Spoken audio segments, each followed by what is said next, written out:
think about all the trauma I could have avoided if I was just a little bit less horny.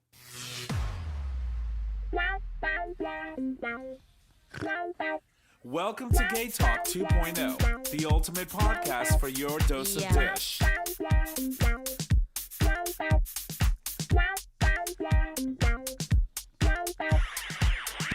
Good evening, ladies and gents. Welcome back to another episode of GayTalk 2.0, an LGBT podcast. We are streaming live on our YouTube channel for all of our Patreon supporters on the day of recording. Everyone else gets the video the week after. My name is Tom, and I'm your host. And as always, I'm in the studio with my amazing co-host, starting with the first one. Hey, y'all. Nick or Trish. And J Bear. Your boyfriend's boyfriend. What? AKA, what AKA, happened? I don't know. I don't know. It went out on me. Well, get in that mic.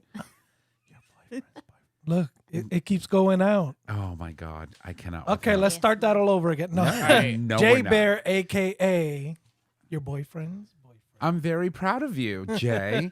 And of course, you know, as always, we have surprises that happen to pop up on the fly. And today we have our dear Hope, who's in the studio with us. How are you, Hope? I'm good. It's Thanks for good to having me. see you.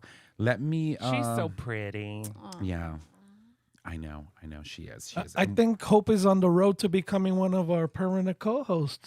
Oh no. Oh, no. Don't worry, you don't get worry. paid. You don't get paid. That's fine. Listen. So, you know, we were off last week for Labor Day weekend. I cannot believe that September is already here. Summer's gone at this point. It's been very chilly. I don't know about y'all, but I have in a been feeling. sweatshirt. Yeah, I know. It's like, look at her. Yeah, but that's because you're skinny, so you get Yeah. cold quicker. I Yeah. love that for me. And it's like I've been feeling some sort of way. I Yeah, don't know. Like yeah. I was like, Getting darker. I wasn't ready for this sudden shift in temperature. And last year, we stayed fairly warm all the way through September, and Yeah, even we had an into Indian summer. October. Yeah. And all of a sudden, it's like 50, and Yeah. you're like, "What? WTF?" Right? Like, what happened? And I was just like, I wasn't ready Yeah. because I could. There's something new. Honestly, though, Since when are we beeping ourselves? What? he got a new board and he's got all these buttons. Yeah, now. he's gotta you know, show his it's tricks. new Yeah. stuff. New stuff. So, but no, I'm really depressed about it. I'm just in my feelings about it because you know me. It's like as soon as summer ends, it's like that means that the time that we can spend out in the patio is just Significantly shorter. yeah. We Unless just need heaters, and maybe what you're telling us is that you need us to do that chili cook-off pretty soon to help you embrace the cozy fun parts of the fall. Yes, Yeah. yes, I forgot yes. about Yeah. that. So Beautiful. And since you're here, all right, we need to get a commitment. When are we doing that? Everyone pull out your calendars. I think this needs to happen. We can give Nick the same amount of, I mean, listen. We can Nick is give her gonna pull extra out- time. She'll need it. No. The thing about Nick is that you can book it a month out, but the day of, he's still going to second guess. So at this point, we could just book it when the fuck ever we want to book it. Yeah. So I don't know. I'm thinking maybe September. Okay, can I just pause for a second? What happened in the universe today? Because everybody No one's attacking in you. my life has been bitchy. She woke up this morning and sent me a text message yelling at me. I did not. I said, "Are you working today?" That's yelling. Hey, that's yelling. Listen, she gets up in her feelings all the time. I don't think that there's a way to not get her up in her feelings. She accuses everyone of threatening her all the time. Honestly, I fear for This the is day a that fucking someone, hate crime when someone does on come a for gay you, show. Trish, I'm not sure you're going to be prepared. So we're just preparing you, okay? So, you know, I suppose we'll go into our roundtable and find out how everybody is. But you know, because you know you're in your feelings today, Trish. How are you? How are you, baby? Are you okay? Yeah, I'm all right. All is well in the land of Oz. Mhm. Yeah. Like You know, it's sure? funny because yesterday I was at a gala and Lucy was there. Mm-hmm. And she came up to me and she was like, she just looked at me like deadpan in the face and she was like, "Are you okay?" And I was like, "Yeah, why? Why would you say that?" And she was like, "Well, I just feel like you're working so much. You always Like do. I've been seeing you at so many things. Like, are you okay with you? I was like, well, the season's starting, so here we go again. It's like a rat race, you know what I mean? Right. But honestly, like, I am good. Like, things are fine. We had a really great weekend, a really great kickoff to the season, great announcement for arts education in New Haven. We had Pride on Sunday. And then I went to a gala on Sunday night. And I went from jeans and a T-shirt to a suit. It was very interesting. I felt like Batman. well, that's pretty cool though. But so because we were off the Labor Day weekend, you went somewhere. Can you show us your nails? Oh yeah, sure. I love it. No, Look at no. that. Those are really lighter than pretty, the last set. yes. I had to do an update.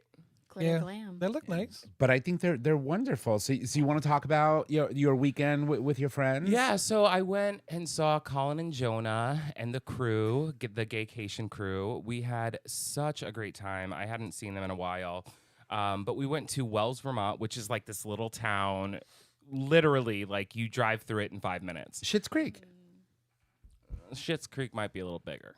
Okay. Oh wow. Oh wow. Yeah. So blink you miss. Yeah, but it was beautiful. We rented like a beautiful Derby. house and we had great views. We drank, we ate. Like it was just a really good time. And I spent time with, people I haven't seen in a really long time. And those people, those friends that you have that you don't see it all the time, but every once in a while when you do see, it's like you're just picking Yes. right back up. Right. That's them for me. Yeah. And, And that's amazing because it's always good to have those kind of people because those are the people that are not needy, right? So we all have friends, we all have acquaintances, we all have family members, and some people just need to be in the sauce like all the time. Like, what are you doing? What did you do yesterday? And then you have these kind of friends that you don't connect with them for like a year, and then there's still so much gossip. yeah, And that's I what I'm love saying. it. Best. That's what I'm saying. And then like when you all get together, it's just like, oh my God, you take that opportunity Yeah. to really dive into all the things that you've all missed together and sort of kind of catch each other up on the things that you've all been doing individually. And I think it's just fabulous. We had a caftan party on Saturday. So all of us were wearing caftans and just drinking. Were you wearing and clothes? underneath it? Not me. Oh, okay.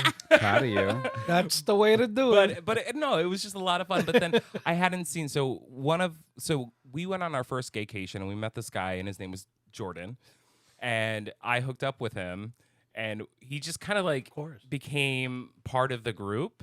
And so he came with us, and we had to share a bed. And this kid, I've missed him so much, but he's like a lemur. Like he literally attached himself to me, and like I could not cuddle with him all night long. So But does it he like was- cuddle in slow motion? Oh wait, No, is No, that- that's a sloth. Lemurs are like Zaboomafoo, right? Yeah. So they're bouncy and fast. Yeah. But I'm so sorry, Jordan. But it was so nice, and I you know what I didn't realize I was missing? Cuddle time. Cuddle It was time is really nice. nice. Yeah. Cuddle time I is good. think a big factor of those friends that we have that we kind of connect, like we haven't skipped a beat, is that separation you get between. Right. Because when you're around people all the time, it's like us three. We see each other so often. Sometimes we're like, eh. Yeah. I'm like, whatever. No, He he's didn't such a send bitch. he didn't send the notes. Oh, he's PMSing. You know what I mean? It's like Nick, don't ask me a question Don't right ask- now. I'm going through it. So And even though the love is there, sometimes that separation, Yeah. it's like, I'm sure like if we weren't to see each other for a few months, Oh when my we get back God. together, it's back to normal. You know what I mean? So Yeah. that kind of happens, and a lot of times it's just that one-on-one connection you have with people. Yeah. No, Wh- true. And my microphone's fucking up today. Yeah, no, I you can't just really have hear to myself come. either. You have to come into it. You really do. If Okay, I come hold on, into it, hold we on, need a hold whole on. new board. So Anyway, so Hope, how are you? how are you? While he's playing around with his board over With his here. board. I'm good. It's funny that you mentioned cuddle time because my partner and I often joke that my partner's name is Nicole, that Nick is the third and our throuple. And it's funny that you say you miss cuddle time because yesterday I also went to Pride. I did not go to the gala that Nick went to. And so I was home later that night, and he called me, I think, and I put him on speakerphone while I was laying in bed. I called you because of Lindy Lee. Yeah, nothing sexy was happening, but I was just laying in bed with my partner, and she, because it was Nick, was saying like, babe, get off the phone. I want to have cuddle time. And I was like, I could have been with you today, but you were working. And she was like, well, if you didn't have cuddles today, that was because Nick wasn't cuddling you. So, Nick, I think... Yeah, that's my fault. She also, like, when she realized it was me, she was like, hi, homo. Yeah. Like, yeah. literally in that monotone, she was like, clearly, I'm not having this right now. We love the throuple. We love it. Yeah. No, I'm good. Yeah, this weekend was busy. There were lots of events all weekend long. The New Haven Immigrants Coalition had a big fiesta on Saturday. Then there was Pride for me almost all day Sunday. Caught up with some friends in between. Did a little bit of work. But yeah, I'm good. That's amazing. Well, once again, thank you for coming and sitting with us, even though it's only going to be for the first half. Because, you know, she has a wife to get to. We don't mind. And I was going to say we don't mind a quickie, but... Well, I mean, at this point, I need something a little bit more than a quickie. But I do want to mention one other story from this weekend. Yeah. And I want to talk about Lindy Lee and what she did. I love Lindy Lee. So I was at this gala, and Lindy Lee, like, the associate director of development stood up and they were doing a paddle raise. And they were doing a what? A paddle raise. So, like, asking people to give money. Oh, okay. I was going to be like, please don't tell me they're like smacking people with paddles for money. And Lindy Lee, who That would be good. is an amazing figure in the community, like this, like people look to her, like if you have her on your side, you are good. And she came up to me, and I didn't even know she was coming up to me, and she like popped her head in on the right side of me and was like, and now you know what hold on, what did she say? And now you know what it looks like to be a real director of development. And I was like, and she was saying that about like me being the good director of development. But the thing was, the room was silent when this happened, and she popped her head in, and mind you, my table was like in the middle of the dance floor. And so I'm like, okay, everybody heard that. Everybody heard her just say that in front of this, like, Wow. And he's good. He's young. He's just like, he definitely has growth, and he's going to be amazing one day. But like, I was just like, what the fuck? Lindy, why would you say that?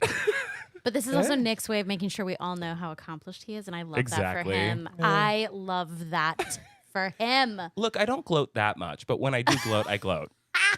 There's nothing wrong with gloating. Listen, when you do what you do and you do it well, why argue with success? Yeah, why no. why That's not? right. You know, I toot didn't your go own around horn. that gala saying, "Oh no, we just got a $1.3 million grant." No, it's Why not fine. walk around with a fake arm patting yourself in the back? Also, Exactly. this right here. And can we talk about that a little bit? Yeah. That's cute. Yeah. Hope bought me a gift at Pride. I Oh. did. It's a very beautiful gift. What's the company called again? Dragons and Clutch. So they do chain mail, Yep. Yes. jewelry, and Different types, but yeah. this was like the gayest one they had. I was like, I need it. And Hope was like, you need it. It was so funny. So we walk by this table and he's eyeing it and he's like, and he's touching it and he likes it. And there's multiple different necklaces with different pride flag colors on it. But he loves the one that's the full rainbow. And we walk away and we go chat up some other friends, but I could tell that it was still sitting with him. And so I just put my arm in his arm and I take him and I walk him back and I was like, we're getting this and I'm buying it as a birthday present because you can't leave here without it. It's going to look so good on you. And it was great. And it actually does. It looks very pretty. I actually like it. It's very nice. It looks very mini pearl. I'm Yeah, kidding. it's Yeah. keeping me at an 8, like cusping 9. Yeah. Yeah. It's not understated, but we love that about it. Definitely not. I mean, you know, with the new necklace, the painted nails. Were your toes done too? Her new, They're sort of done, but I Sorta did a done. bad job, so That's we're not going okay. to show them off. No. she I don't- colored her knuckles. No along with feet. the toes. No. This is not Lord of the Rings. We don't do Anyway. that. So, Jaybird, how are you? I'm good. All is well in the lands of Oz? Yes. Anything fun happen over the weekend? No. No. What No. the fuck? Great update. Yeah. Thank you. How about you? No. Well, she already told us. I No, nothing really. We just chilled. It was a low key weekend. It was raining. Yeah, it was raining. The missus came back home, so I'm back to kind of tending to her with her current situation. She can't get around too easily, so she's still healing. Yeah, Oh, can we talk about the text message you sent us? Which one? The one that was like, whoever it was called alcohol on your phone. Oh yeah. So I said the guys, oh my God. Because Trish, stuff just like right over my head. So Immediately. yeah, That's what was classic. it? Yeah, it was funny. So I found a meme, because I'm on the phone every so often. Not a lot. Excuse me? Not a Oh, lot. sure. Come again? Yeah. So I send him this picture, Uh-huh. right?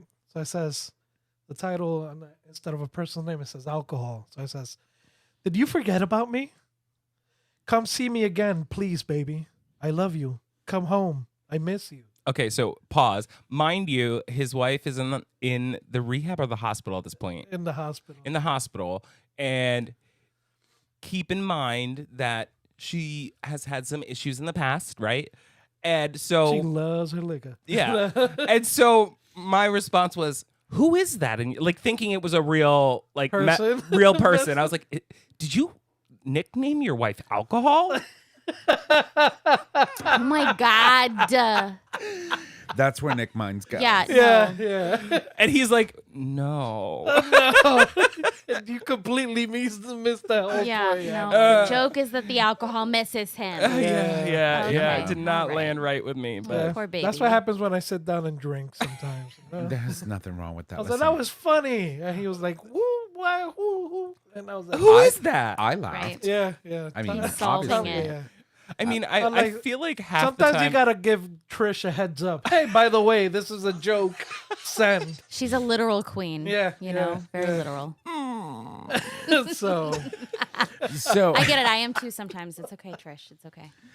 Oh God. so I got stuck doing helping out a friend at a festival in East Haven that got canceled on them, unfortunately, because of the storms that we had on Saturday evening, and then subsequently the rain that we had on Sunday. And so it was a big bust for the Fall Festival in East Haven on the East Haven Town Green. Which to me makes no sense because these vendors pay significant amount of money to rent these tents, and They should get money back. I'm saying the same thing, and it's like But it is East Haven, so they're not going to they're not going to get their money back. I know they're not. was it East Haven? Yeah, it was. Oh, okay. And I thought it was Worcester. for No, some no. reason. That was a St. Andrew's festival, and that was in the summer. That was in June. Jay, keep Oh my up. God! Yeah. Wow. So- yeah, it's Update been a your while. planner. And it's Yeah, I like know. a lot of people. I used to don't live on realize- Worcester Street. I am so out of date right Same, now, right? same. So a lot of people don't realize, when you're a vendor and there's not many slots that are available, Yeah. and when they become available, you gotta jump on them to get into these festivals. And like for example, for the town of East Haven, you would have to, for example, pay $1,500 as a fee to rent the space that they're going to give you. They're going to allocate a space for you to set up, right? Then you have to pay the health inspector to come in and inspect your space and your equipment to make sure that you're in compliance with health and safety because you're serving food. And then you have to, pay a fee for, carting garbage or oil or whatever the case. And may then you be. have to buy all the food. And then you have to buy all the food and then pay all the people that are going to go and help you, and like you're talking about fridges, freezers, fryers, and, Yep, yeah. and it can get very expensive. So for someone to have it make sense and be lucrative for them, you can't just sit there and say, okay, well, we had a festival and Friday was an okay day, but Saturday we're expecting thunderstorms. We're gonna close down the green The event, yeah. or the event because we don't want people in public spaces while there's an actual lightning storm and thunderstorm happening.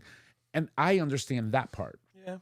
But the next day was just rain. And The same thing happened with the folk festival in. See, but those decisions will affect their attendance with vendors next year. I mean, to be fair, it was a pretty shitty day in the morning. However, the Pride Center rain or shine, did Pride on Sunday, and Right. it turned out to be a beautiful day. And then I went to that gala, and it was at a beach, and by the end of the night, it was beautiful. Yeah, well, Yeah. that's what I'm saying. So, these vendors that paid all this money Yeah, that's what I'm saying. could You have invest had all this money and you an didn't get it back. opportunity You to. didn't even break even.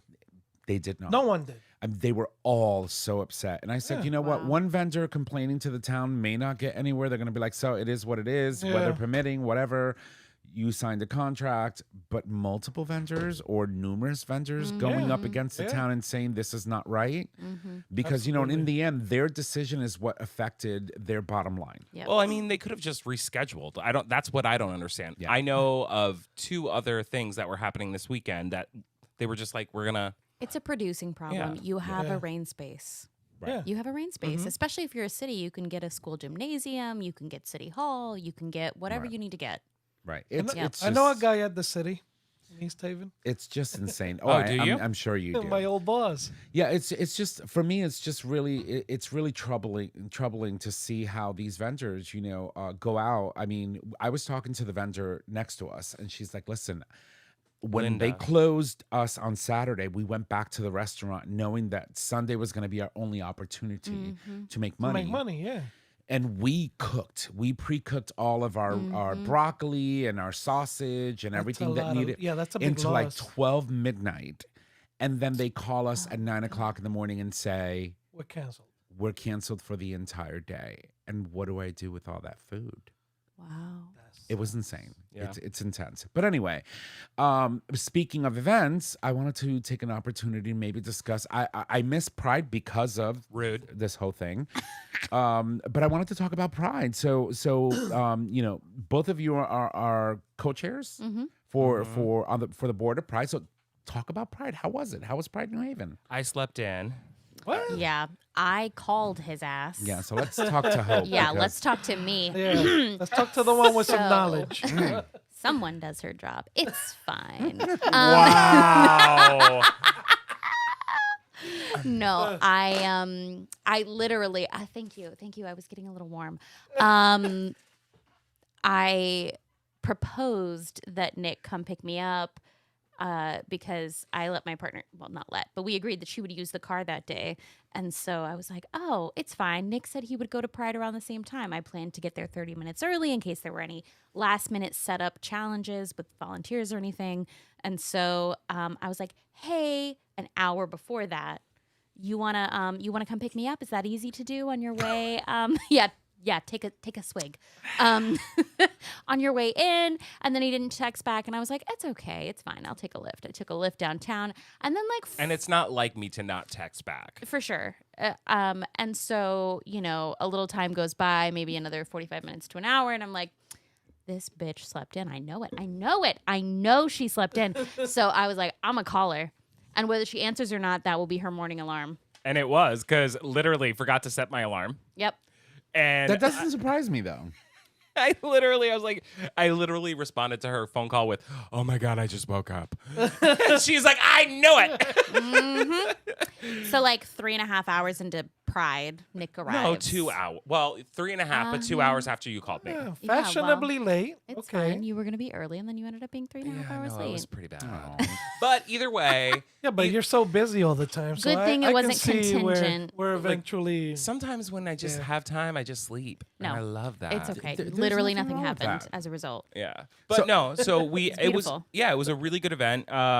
Surprisingly, given the weather, most of the vendors showed up. Yep. We, which I want to talk about before we go to break Yeah. while Hope is here. We did have an incident, which I'll get to in a second, but we raised. What was that? Well, I have no idea. Well, we raised a significant amount of money for the center, which was wonderful. But we did have an incident, and I don't know. Hope, do you want to kick it off? Sure. Yeah. So on Friday morning, mid-morning, we were we were notified by the staff. I think it was Friday. Maybe it was Thursday. No, it was definitely Friday. Yeah, it was Friday.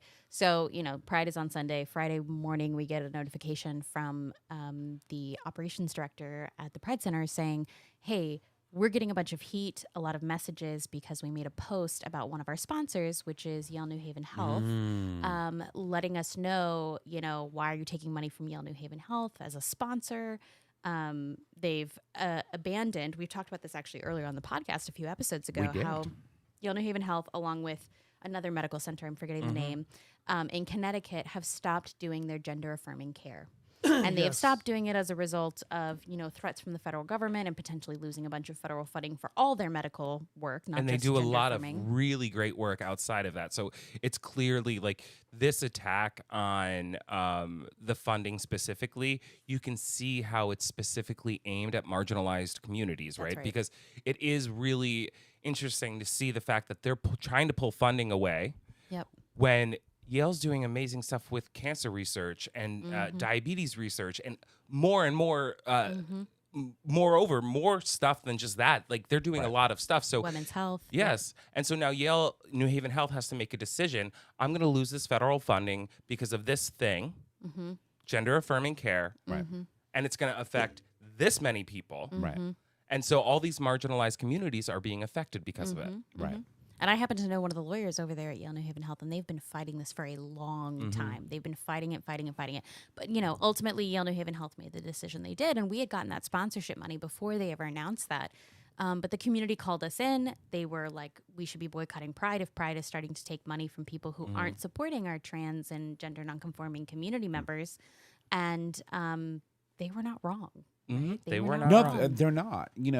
But it puts organizations like Yale that live in communities. For example, we know that New Haven is a city that offers or is considered a sanctuary city, Yep. right? And we know that a lot of the organizations that operate within this city understand that, and That's right. they've done really good work in ensuring that they're being inclusive and things like that. But when you think about the logistics of not only am I going to lose funding because I'm, funding gender affirming care, but I'm also going to lose funding potentially that could also benefit members of our own community. Diabetes care, care Cancer, for women's cancer, health, all all of that that. stuff, right? Because that's not Yep. that kind of affliction or ailment doesn't only affect a certain group of people; Right. it affects everyone.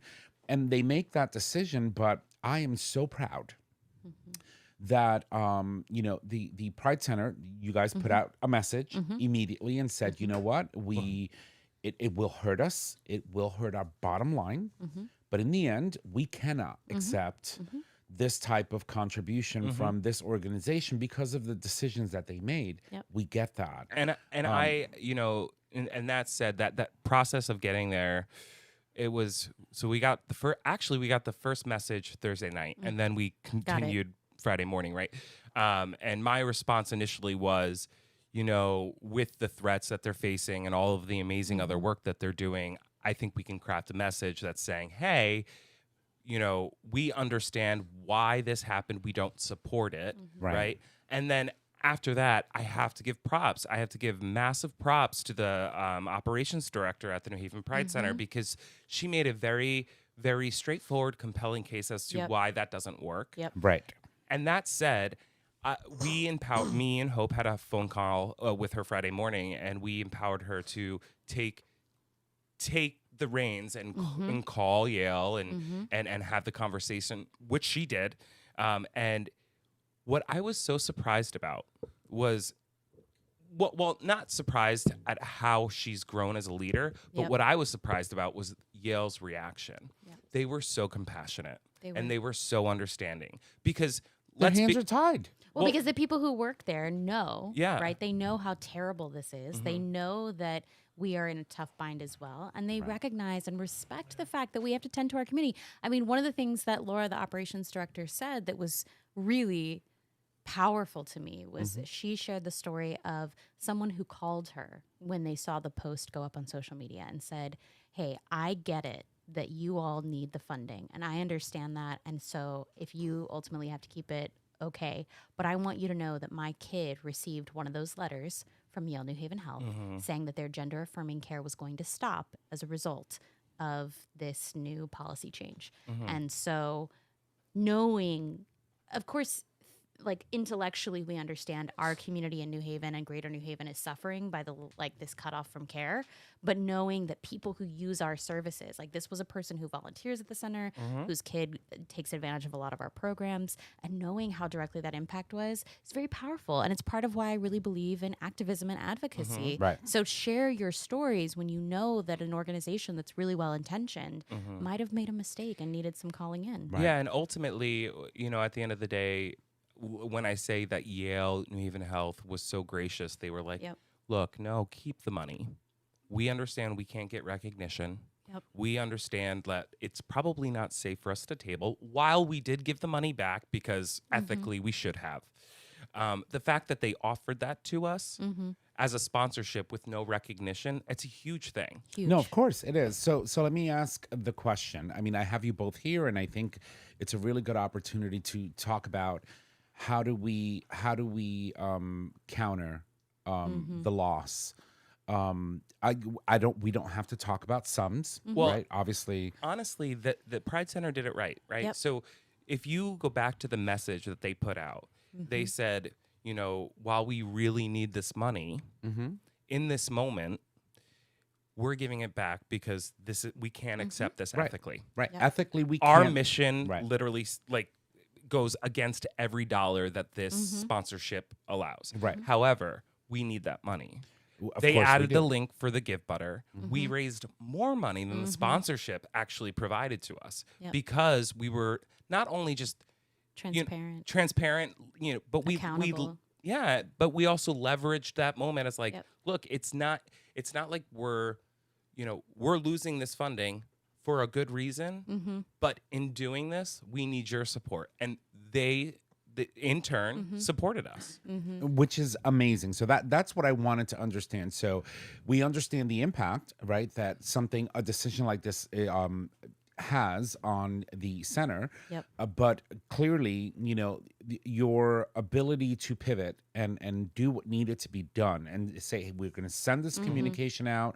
We're going to address the issue head on. Yep. We're going to go straight to the source and say, hey, we can't accept this. Yep. And then you went to your community and said, but we still need this money. How can you help? And the Yep. community came through. Yeah. And I want to give a counterexample to this because maybe a month ago now, there was all this promotion for the road race here in New Haven. Oh yeah. And they had their headline sponsor was Avello.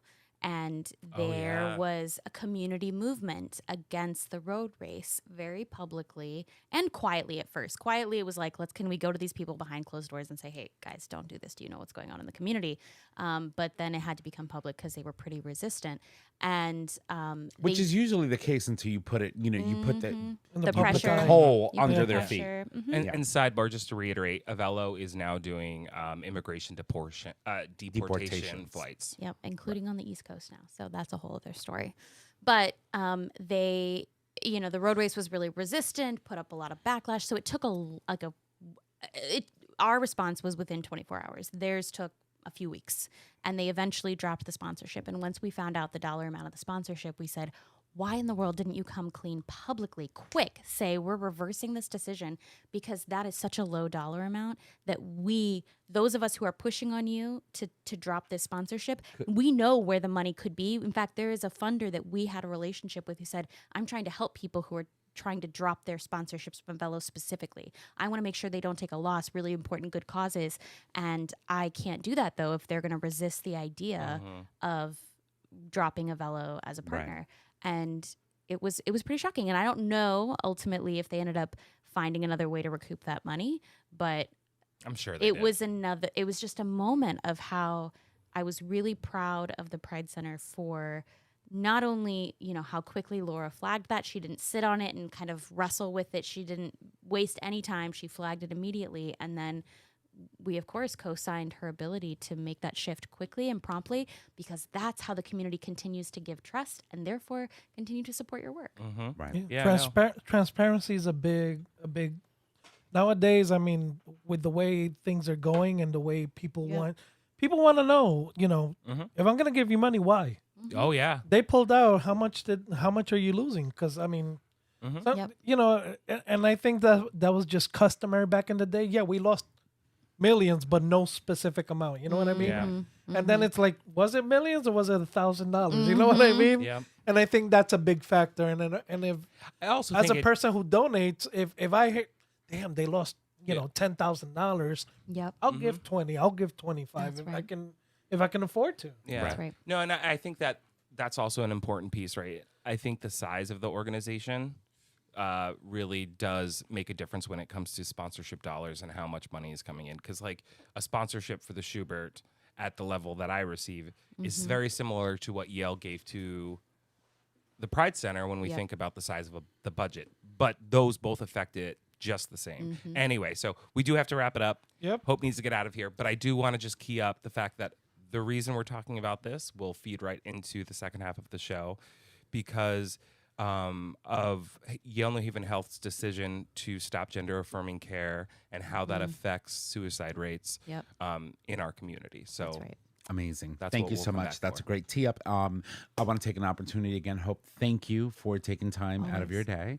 I know that you have to go and pick up wifey, which is important. So we're going to take a break. And when we come back, we have more for our listeners. Thank you for joining us on the first half. We'll be right back. One word, one voice, one life. Be the one to start the conversation.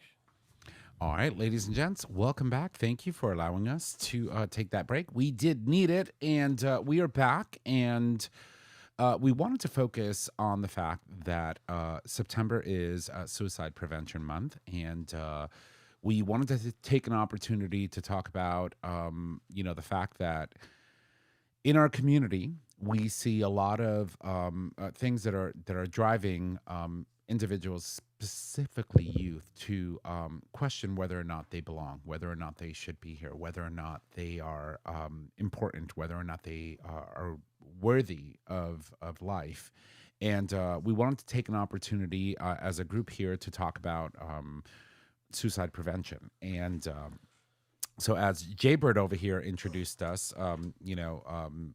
we have seen over the course of the last 6 months, well, actually, no, it's September, 9 months since the inception of this thing we call an administration started, signing executive orders. That one of the first things that they tried to do is diminish the ability for people in our community to have resources that could help them.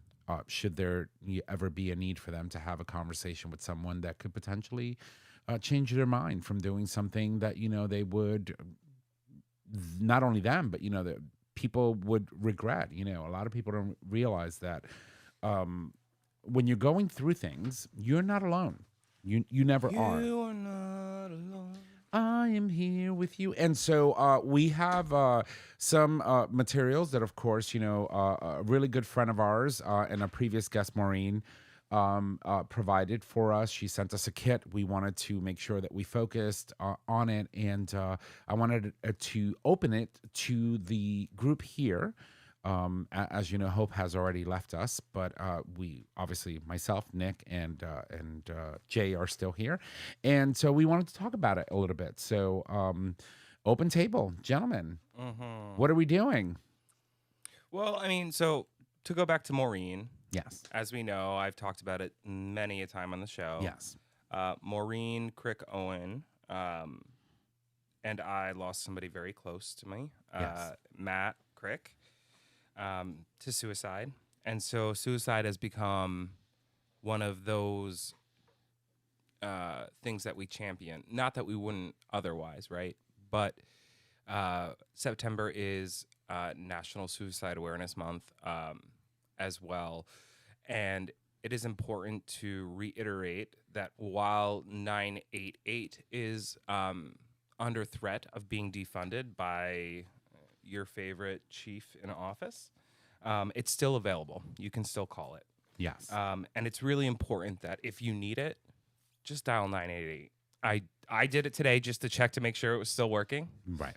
And you literally just wait, and a counselor will pick up and talk you through anything you're going through, help you out with anything that you're dealing with, even if it's not suicide. If Right. it's just mental health help, like if you need help with mental health or or just Have a conversation with someone. yeah, if you're being bullied as an LGBTQ plus individual, especially young individuals, I think it's really important that you know that you have a resource wherein you can call.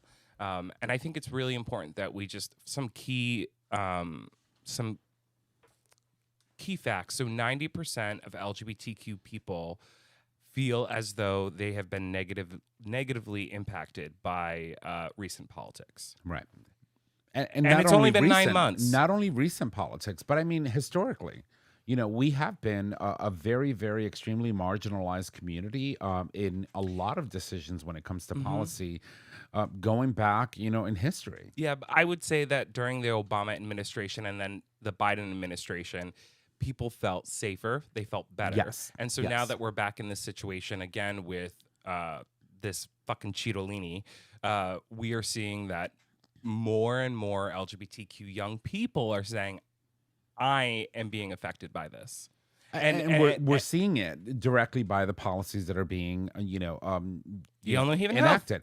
For example, we were just talking about, the impact, for example, from a financial perspective on the Pride Center, because they had to pull they had to reject funding from a community leader that was providing funding to the Pride Center, because of the fact that this current administration is pushing organizations like Yale New Haven Health and others from providing much needed services to people in our community.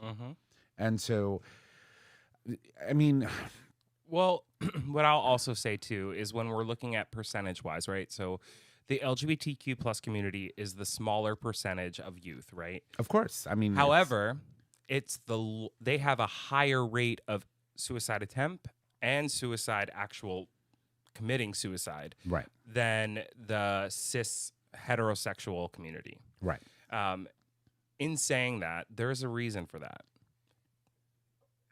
And this rhetoric from this administration right. is making it worse. Right. And specifically, when they're targeting members of our subgroups of our community, specifically the transgender community, right? And they're taking legislation or they're passing executive orders that are directly impacting. I mean, we have a case before the Supreme Court right now that is pending decision whether or not, members of the trans community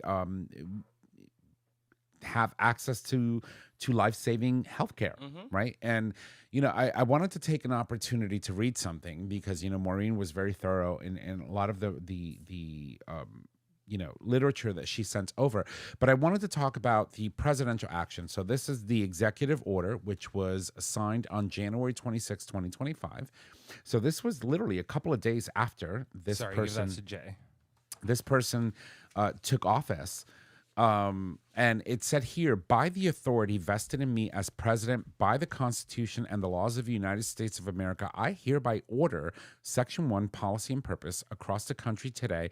Medical professionals are maiming and sterilizing a growing number of impressionable children under the radical and false claims that adults can change a child's sex through a series of irreversible medical interventions. This dangerous trend will be a stain on our nation's history and must end. Countless children soon regret that they have been mutilated and begin to grasp the horrifying tragedy that they will never be able to conceive children on their own or nurture their children through breastfeeding. Moreover, these vulnerable youth medical bills may rise throughout their lifetime, as they are often trapped in lifelong medical complications and losing war with their own bodies and tragically sterilization. Accordingly, it is this policy of the United States that we will not fund, sponsor, promote, assist, or support the so-called transition of a child from one sex to another, and it will rigorously enforce all laws that prohibit or limit these destructive, life-altering procedures. There's a lot more to this. I don't need to go into any further other than address all of the lies that were incurred, that literally were mentioned in that one paragraph. That was only from this executive order, Section 1. policy and purpose. You know, it's funny because I think of last year when we did Pride, and remember we had a bomb threat. We did. Yeah, and the bomb threat was obviously not from the LGBTQ plus community, and so this year we did not have a bomb threat, but we had pressure from our own community saying, "Hey, this is not okay." Right. And if you're seeing your community push back so hard on a sponsor like that, it's crazy to me to think like this is really affecting people. Of course it is. Of course it is. There are But- people that have been receiving gender affirming care for years to months, and now all of a sudden they just get nothing. And that said, there are organizations like Anchor Health here in New Haven that you can still get gender affirming care from. However, it is tough when you know you have Yale New Haven Health that they accept like pretty much all insurance. Right, right. And so, but I wanted to first and foremost address this one paragraph that I just read. It is not possible for a minor to have a sex change. Correct. It is not. Okay. What we're talking about is puberty blockers, right? It is their ability to be able to prolong Hormone blockers. Yeah. or hormone blockers, prolong the process of transitioning, going through puberty, right? Until they are of age to be able to make that choice for themselves. So everything that this one paragraph that I just read to you that states that was stated here is false. Absolutely false. It is not true. A child cannot go through gender reassignment surgery. Without parental consent. But even if they had parental consent, typically you would have to go through a rigorous, process to be able to get there. And including therapy. Including therapy. And the fact that this is what they're focusing on, that, you know, that we are maiming our children. No, we're not. That is not what's happening.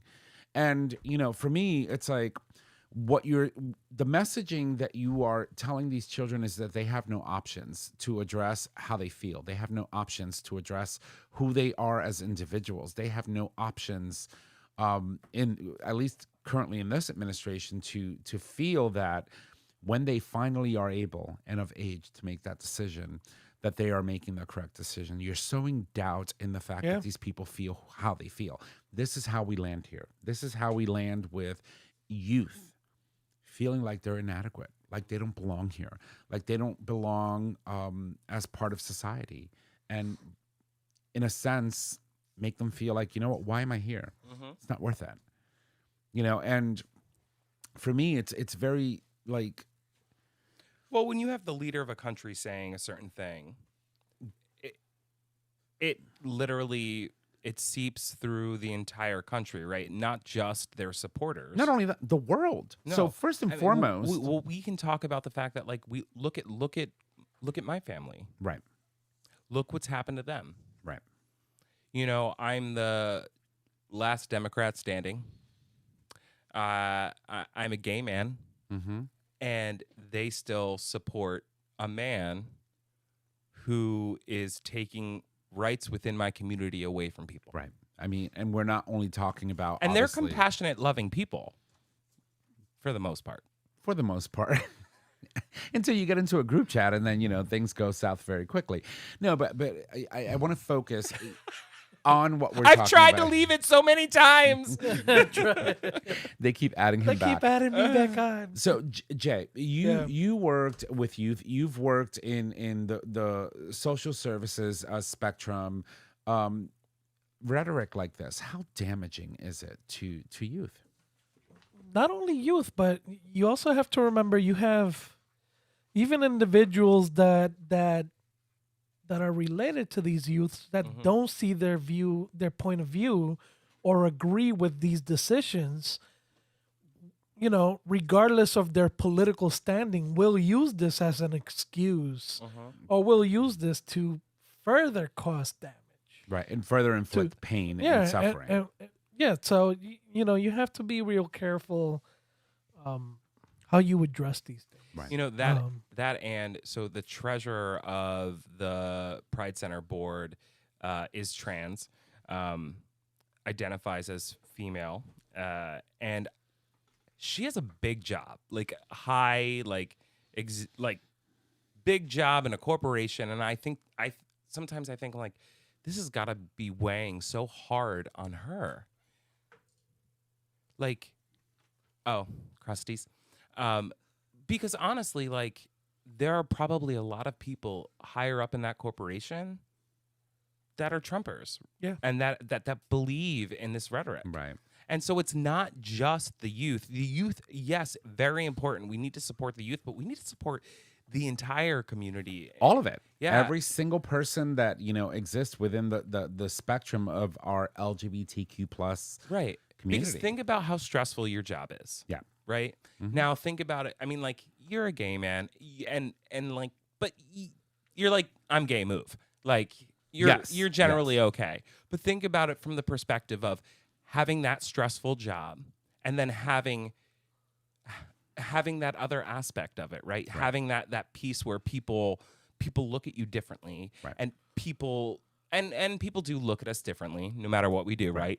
But like judge you for being trans. Right. And now having a rhetoric where it's okay to do that. Right. So I will tell you a story. So, in our line of business, I work in the utility business, and we have a lot of, very hetero,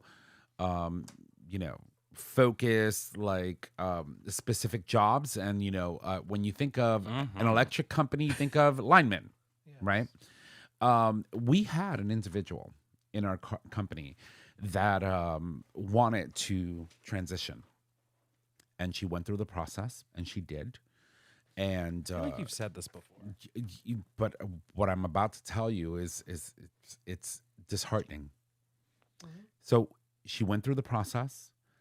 We realized that we didn't have in place the proper protocol for when someone said, "Hey, I am transitioning," how someone in HR, someone in our organization would handle that. And so her case was really the first one where we went through that, and we had hiccups through every single aspect of that process, getting the name changed, getting the whole thing done. And it was such a disheartening and such a prolonged process for the individual that eventually the individual ended up just going back to being just the person that they were prior to transitioning. Yeah, and we have an affinity group for an LGBTQ group in our company. Like we still do, we call them business resource groups, and we have many different kinds. What I'll say about that, right? So I think that it is sad, Right. that they decided to, stop that journey. However, what it did do was make there will always be a pioneer. Of course. And I even had an example like this past week at my work where we have a new HR director who didn't know about a specific system that they needed to be aware of, right? And they were like, "Oh my God, thank you for just making me aware that this is something I need to clock." Right. Right? So this pioneer at your company, while they may have regressed and didn't have the opportunity to complete the process they wanted to go through, what they did do was make HR aware that there are some things they need to need to look into and make policies about and figure out how to move somebody through that process. And that was some of the issues that I had from the get-go. So we started our affinity group in 2020, and one of the first things I said when I became the communications coordinator for this group, I was like, okay, so you want to go all in on LGBTQ plus rights within the workforce and really talk about things that are impacting us? Let's talk about the insurance companies that we sign on. Right? That is, yep. Let's talk about the insurance companies that we do business with in a state in where, you have gender affirming care. Yeah, not to make a joke, but my insurance company won't cover my Ozempic, so. But she's Hey, that's a hate crime. It's like in your book. she's like this far from being invisible, and she can't get there because her insurance company won't Oh my cover God, it. Hope called me invisible this weekend. I was like, oh my God, thank you. I love that. So no, but to go back in all seriousness, one of the first things I said, like, how serious do you want to get? Because I can tell you, there's a lot of work that we need to do. And one of the first things I said to the individuals at the time that were in the leadership team, I was like, let's start with health. Let's start with our healthcare package. Okay, let's go dive deep and find out if someone wanted to transition, what support do they have from our healthcare provider currently, and what resources they don't have. And guess what? None. And so what happened? None. And so I said, we need to, if you really want to go in deep and say, hey, we want to form an affinity group for the LGBTQ plus community, that includes trans people. And you have to make sure that any insurance company that wants to do business with us as a corporation has as part of their package offerings for people who want to, And are covered by. and explore those opportunities of being able to go through that process. And guess what? They weren't ready to have that conversation. No. It was a little too far beyond the oh no, we just want to like put flags up and make people feel good and blah blah blah. I was like, no, that's not the work I'm gonna do. I was like, if you're gonna have me here, we're gonna talk the talk, and we're gonna walk the walk, and have the difficult conversations.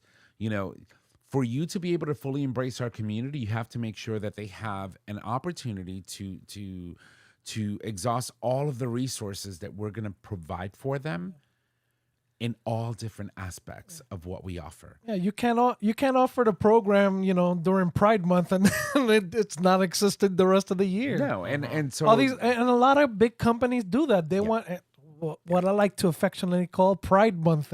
right, or You got 30 days. you know? Yeah, you got 30 days, and that's it. Whatever. Like I can't Yeah. tell you how much pushback I got. Like, I don't talk about that today. I was like, no, ma'am, Yeah. that we're not doing that, because I want people, like, for example, this individual who was encouraged by our group and the conversations, the real conversations we are having, of going through that process and finding and paving that process for others to find the courage to go through with it. Right? Even if they regressed, even if they went back to you and for whatever reasons, which we're still trying to obviously, figure out and address, and how do we prevent this from happening? But there's a lot of work to be done, and it's never easy. It's never easy work, but it's things like that, right? That kind of microaggression, which is what I call it, really. It's like you wanted to sort of kind of, throw a gay flag at it and think, oh, yay. We're doing something. We're doing, right? No. We're going to talk, and we're going to have the difficult conversations. And that kind of... But, like, kudos to you. Like, kudos to you for actually, like, bringing it up, right? Like, even if the company said no, you brought it up, you made them aware, and eventually you'll get there. Yeah, but it takes a lot of fighting and a lot of, so when people get uncomfortable with certain topics, I was like, you know what, if you're not up for the fight, then, put someone else. Let's bring someone else in. Get me someone higher. I want to be able to address the fact that, you have an affinity group directly geared towards the LGBTQ plus community. And the fact that you are unwilling to have this conversation tells me more about your intent as a company than anything else. Yeah. And if you're not going to have those difficult conversations, I want no part of this. And I think that not only, even if it's, as we say, swept under the rug for now, anything that they do from that moment forward, they're going to have to address it and consider what will happen, or what may come of this if we only offer X, Y, and Z. Right. And forget the LGB. You know what I mean? Right. So I think it's or forget the T in LGBT. Right? Absolutely. Well, and we've been harping a little bit on, like, the transgender community, because that is really they have been targeted. They have been Absolutely. significantly targeted. As a by gay this. man, I'm fine. I'm fine right now. You are, but at the same time, we're being targeted too. We are being targeted too, but it is more prevalent in our transgender community than anywhere else. True, but my point is, Right. it's not just the trans community that we're seeing an uptick in thoughts of suicide or mental health issues. It's the entire community. Right. While the yeah. trans community will see a drastic increase, it's still happening in the gay, lesbian, bi, however you identify. And we experienced this sense of despair during the first administration. Oh my right? God! I remember the first day. And I didn't think it would be possible that we would be here, right? Come January, Pendulum swings. that we were here, right? I didn't think it would be possible, and I can tell you that after that election, I was in a state of anxiety and depression for a good probably 2 or 3 months. I had to stop watching news and get myself out of that space just to be able to take care of me. And that was hard to do because we do the show. We talk about, things that impact our community on a daily basis. And things like this and what had happened has triggered something in our community that really is allowing for our youth, our elders, people who are married to, at this point they're desperate. And some people are even considering suicide, and it's hard and it's rough and it's not easy. And so we wanted to have this conversation today. So in 2024, the Trevor Project did a study. I know it's 2025, but in 2024, That was 9 months ago. yeah, insurance fucking company in my car, motherfuckers. 7% of cis hetero youth had thoughts of committing suicide. 7%. 39% of LGBTQ youth. 39%. Of the full LGBTQ plus youth consider attempting suicide. More than 1 in 10, 12% of LGBTQ young people attempt suicide. Right. 50% of LGBTQ young people who want mental health care can't get it. Okay? Now, 54% of trans or non-binary young people have reported that they have thought of suicide. So 90% of LGBTQ young people said their well-being was negatively affected by recent politics, which I said already. And 45% of transgender and non-binary young people reported that they have considered moving to a different state. So I want to take the time before we close today's episode to talk about what to do if you notice. And be hyper vigilant because, like I said, Of course. 7% of cis hetero, and you look at that's 39 to 50% in our community. Right. That's a huge gap. Right. So and I want to be able to make sure that we understand that we're focusing on the LGBTQ plus community because we are an LGBTQ plus show, and we are part of that community. And so obviously we're worried about our youth. We're worried about our elders. We're worried about people who are going through it right now. But this is in general. This applies to everyone. If you're worried about someone that you love, if you're worried about someone that means the world to you, there are things that you can do to make sure that, you throw them a lifeline. And before you go through your list, because I know it's important, I do want to mention one other thing. Yes. Is that, so Connecticut is ranked at 47 out of 50 states. So we're pretty low on the list for actual attempts and deaths by suicide. Right. We are a blue state. Right. If you look around the country and if you look around the country and the percentages of attempts and actual suicide, you see a huge increase in red states. Right. So I say this before you go through your list because they're in blue states. There can be more support and more acceptance. In red states, maybe not. So be really hyper vigilant. If you're in a red state. Yeah. So I will focus specifically on what the signs are for youth. Okay. Um, uh, if you notice, for example, that a friend, a child, son, Nephew, daughter, niece, nephew, grandson, niece, yeah. any of this, if you notice that they're a bit more disconnected, they're behaving in ways that they normally don't behave. Things that you can do is take time, start talking about making plans for suicide. If you see that they're talking about plans or mentioning the word suicide or very Behaving reckless, Yeah, agitated or yeah. anxious. So Yeah. clock it.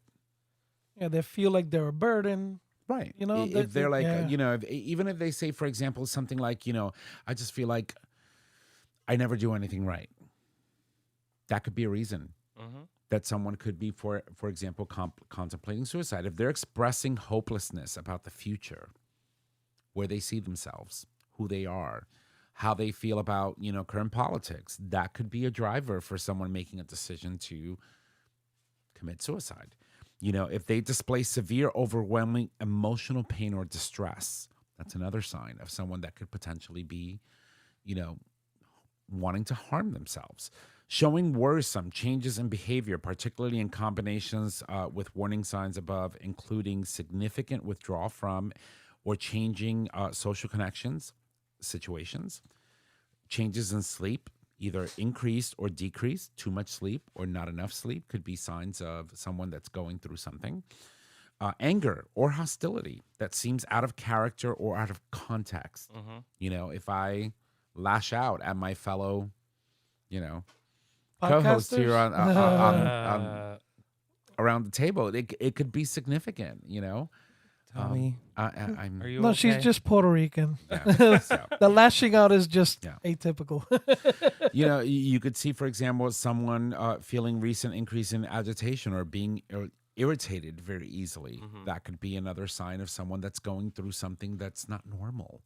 And so if you learn how to clock these signs, then you then have an opportunity to reach out to resources, for example, like 988, which is our suicide hotline, Yeah. lifeline. Yeah, and and some of the things you could do is, again, don't leave the person alone for extended periods of time if you can. If you're noticing this stuff, take the threat seriously.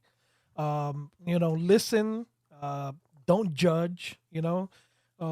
Think about if they're in trouble, if there's an issue going on, take action, offer, counseling, contact someone if you're not sure. In our state, we have 211 and 411. And, Yep. if you're not sure, use those lifelines. Yep. Reach out. Hey, Right. I think this is happening. I need some guidance. Who can I contact? Especially in the state, they provide you assistance. They'll find someone for children, even adults, and you have to keep that in mind. I'll also say too, to add to your list, is something that I learned from my experience. When somebody who has attempted or has seriously considered attempting, and they come off to you as, no, I'm great now. I'm good now. Everything's better now. Be vigilant. Be Yes. hyper aware of them, because that's what happened with Matt. Matt was going through a hard time. He had an attempt, and he started a new therapy, and he was doing what I thought was so good. Our relationship was so great, and like we were in the best place ever. And so I was so young, right? And like I wouldn't think, Yeah. and that's when it happened. Imagine if you had resources like this at your disposal. Life would have been a lot different. Yeah. Right. But I think it would have. yeah, it definitely would have been. You would have been married with kids, dogs. probably. I would have been a No. crick. Yeah, most likely I would have been a crick. Yeah. Nicholas Crick. Yeah. It has a nice ring to it. I though. know. I would It have really been does. okay with it. Yeah. It really does. I was actually on the phone with Lisa the other day. She was talking about a project she was doing around the house. I was like, me and Matt would have never done that. She's like, no, you would have just called us. I was like, yep. That would have made sense. So important to note that some of the signs that I was describing were typical warning signs for youth. Jay over here has, of course, warning signs for adults. So, Jay, I would like for you to, if you can, Yeah, and go over those yeah. with us. Absolutely, and they're almost pretty much identical. But Right. again, I think with adults, I think from what the statistics show, men are more likely Mm-hmm. to go through with it. Mm-hmm. So and that's again something to look out for. Talking about making plans for suicide, acting anxious, agitated, Right. acting reckless, talking about being a burden to others, talk about feeling trapped or unbearable or in unbearable pain, increase of use of alcohol and drugs, talking about feeling hopeless or having no reason to live. Again, sleeping too much or too little, withdrawing or feeling isolated, showing rage or talking about seeking revenge, displaying extreme mood swings. It's very similar with kids. I think with children or younger adults, I should say. Sometimes they're also going through puberty, and those changes affect them in those ways as well. Right. So yes, be vigilant, but you can tell the difference, and you know how sometimes kids are just going through certain moods. I raised 6 girls, so with women, I think it's a lot different than raising boys. I have 4 grandsons now, and totally opposites. Right. And the boys, I think the boys will talk to me when they don't feel well about certain things, which I feel really good about because I can address it. The girls will say certain things, but not as not as often. Right. So it's different, and you really have to be in tune with the kids. Right. If you're not paying attention to certain things they do or say, you can't address it. Right. And for me, I've being that I have the background that I have, even with my grandkids, even when they feel uncomfortable, I'm like, hey, is this going on? Is that going on? Or I heard this happen in school. What happened? And even when they give me their their story, because as I always say, is his version, her version, and the truth, right? Exactly. And they give me their version, and I'm like, so did this person do this? Did this person do that? Did Right. you think that maybe they did this because they were feeling this way? And Right. and I forced them to think. Not only did you feel a certain way because of something that was said, Right. but you didn't know what this person was thinking when that was said. Right. Or what they And were that- going or through. what they were going Right. through, and then you have to realize that sometimes these kids, especially younger adults and preteens, hormones are in play, peer pressure from other kids.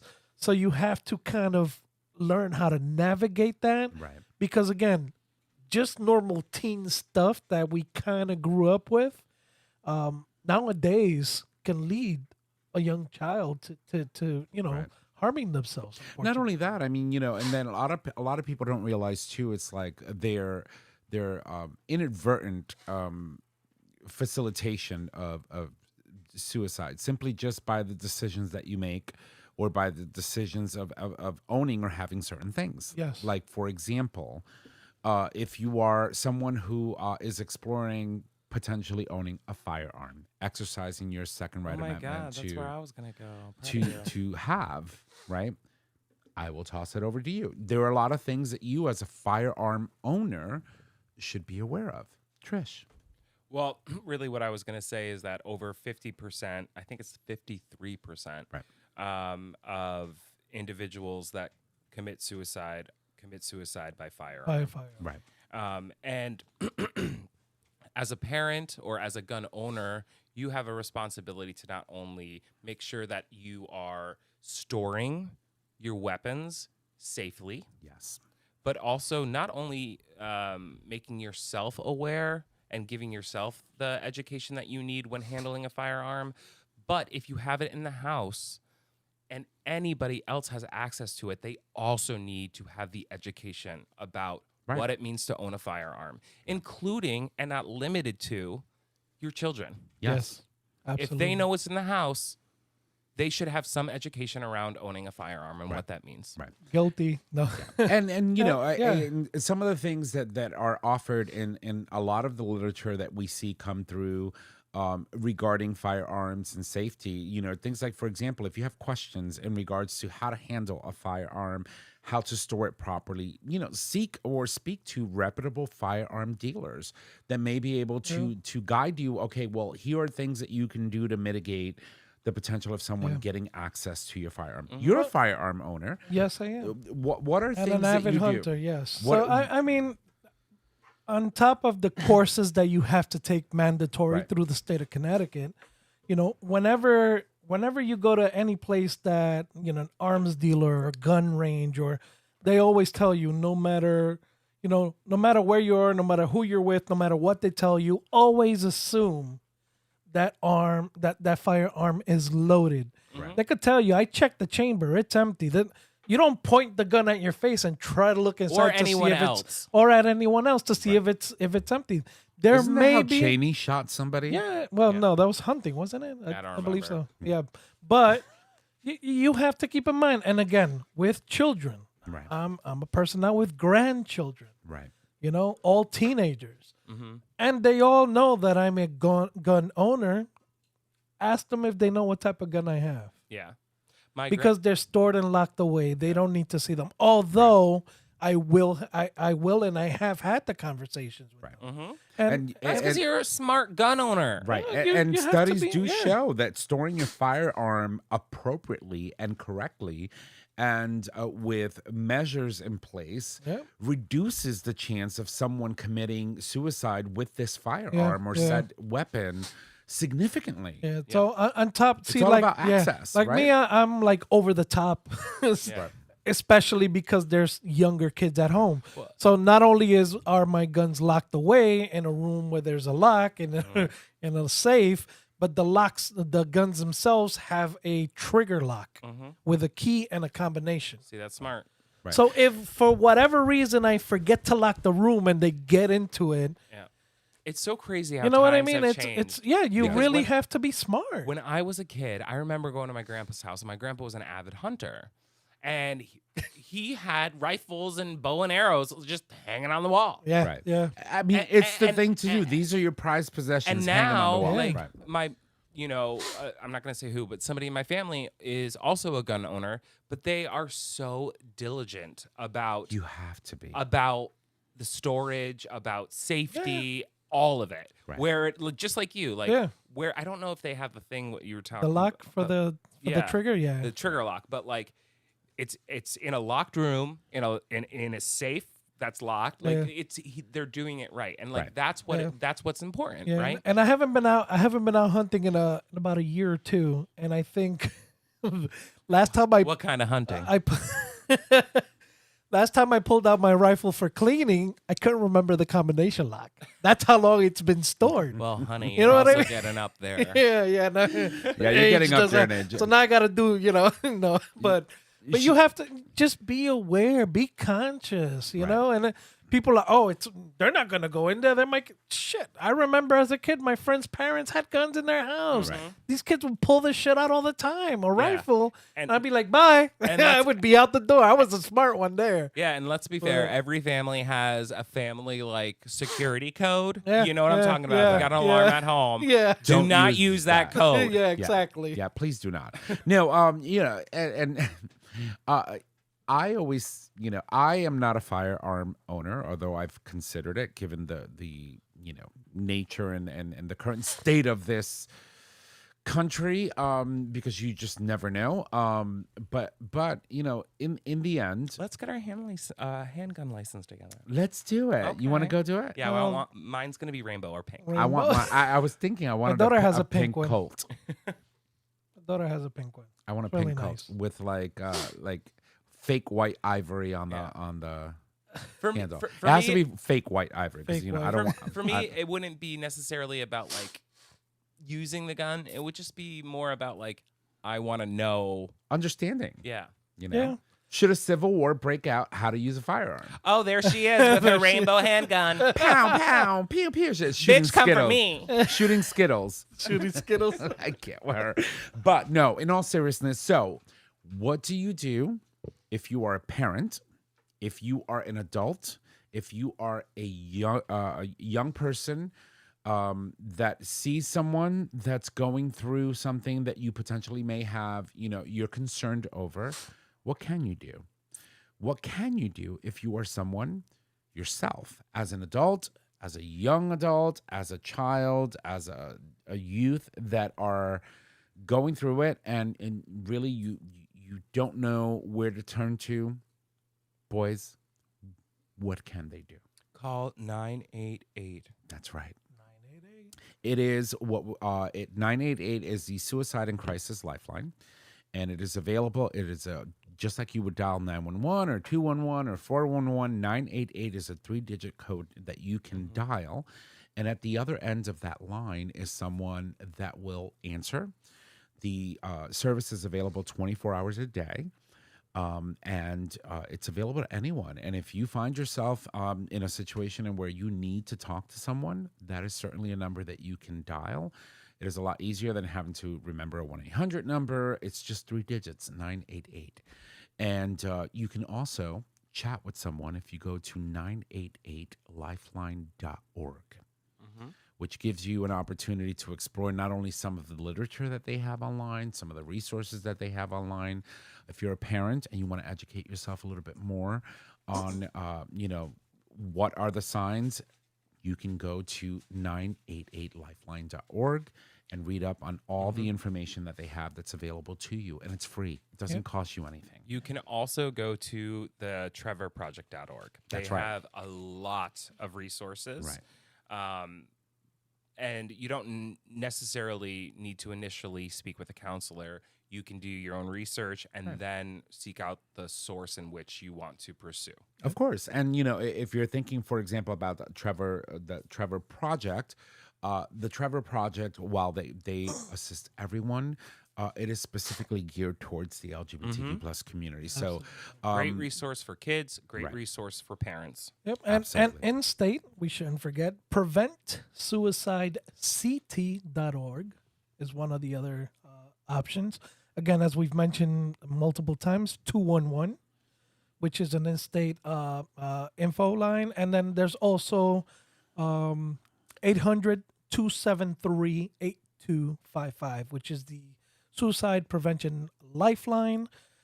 Again, preventsuicidect.org. Right. And most importantly, remember that you are not alone. You are definitely not alone. And it's something that you can, you have resources at your disposal. Sorry, you know what I just noticed? There is also a text line, Yeah. which I forgot to mention. So text CT to 741-741, and it's free for 24/7 support.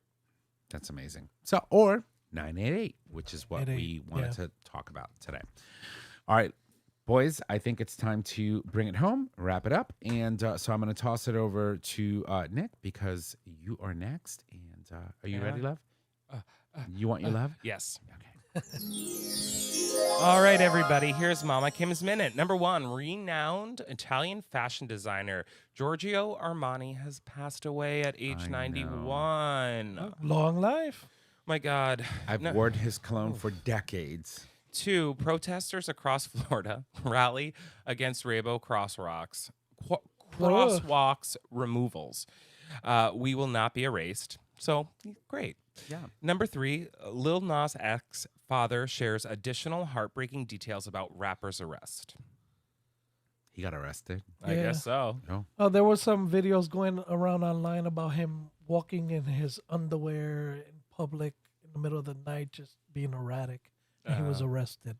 oh. So they're claiming he was high, but who knows? But at He- least he, he was tends- clothed. Yeah, well, he tends to do certain erratic things before he releases an album, so people thought it was a stunt, but Apparently it wasn't. apparently it may not be the case. Interesting. All right, moving on to On This Day in Gay History. Okay. The Japek. year was 2008, New York City. Rachel Maddow becomes the first openly gay anchor of a major primetime news program in the United States as the host of the Rachel Maddow Show on MSNBC. And I freaking love her. She's a You're boss. obsessed. I am Yeah. obsessed with Rachel, and I have to give it to her. I mean, she is one of the highest paid commentators, And she does not take shit. No, She I doesn't like take her. shit She- from anybody. She holds people to the fire. She sure does. And that woman makes over $7 million a year. I will mean, marry her for that. of course I would. I mean, Yeah. that's like winning the fucking Powerball that I didn't win this. Why don't we have her on our show, Tom? we We totally can't should. afford it. No, Yeah. Well, there's that. Well, she's too professional for us. Yeah. too. She'd be like, these tricks? No. no. Yeah. No, Sorry. but one thing I will tell you about her is, like you said, she does hold people to the fire. And when you think about someone like Rachel, when Joy Reid got let go from MSNBC, if you don't know, Joy Reid was one of the few black, anchors on MSNBC. When she got let go, Rachel didn't hold back. She went on her network and lambasted MSNBC for that decision. But in all honesty, I think it was one of the best things that Joy Reid could have done. She has now moved her show to YouTube on her own. She's doing her own thing, and her show is fucking blowing up. I've had the opportunity to catch the show as many times as I possibly can throughout the day.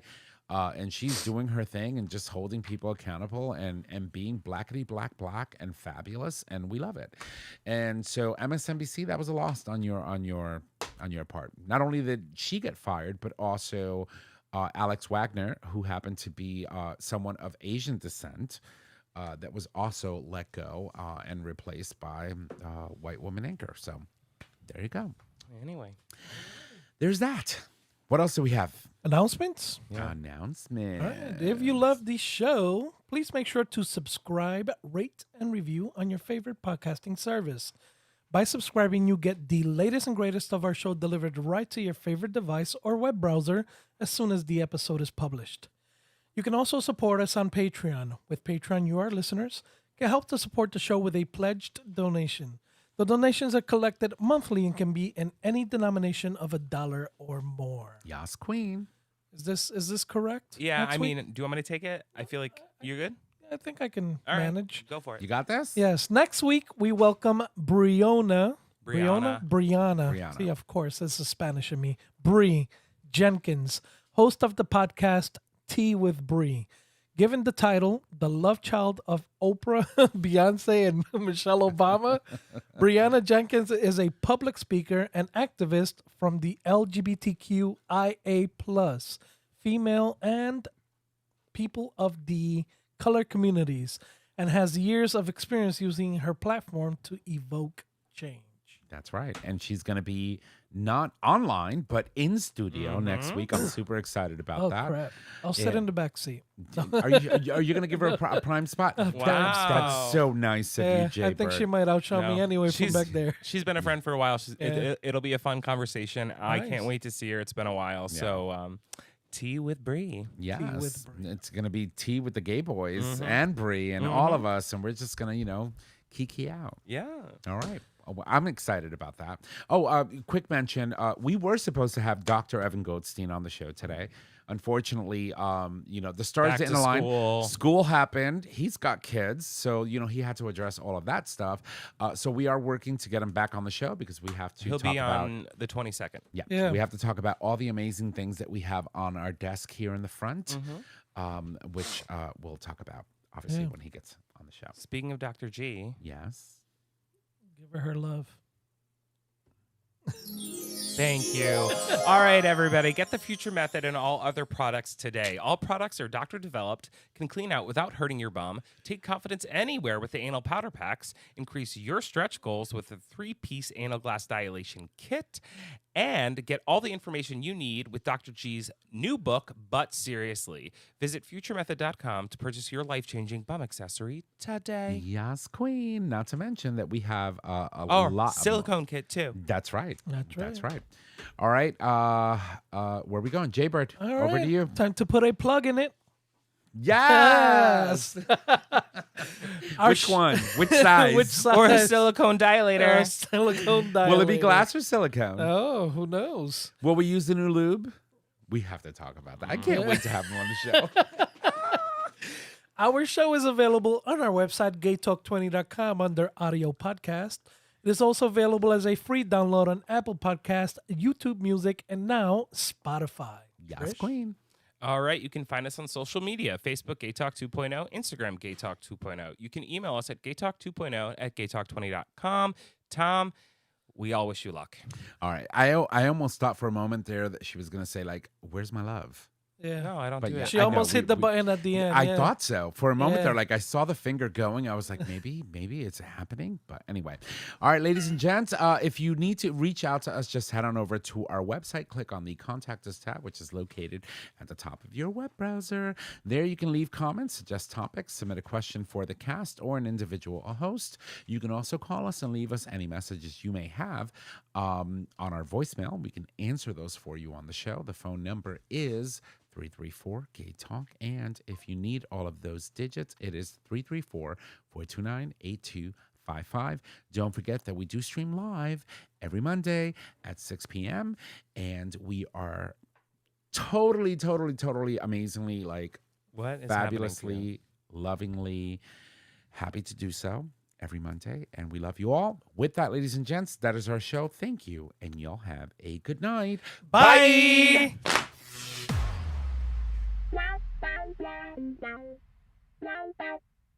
Thank you for listening to this episode of Gay Talk 2.0. Tune in next time for more dish.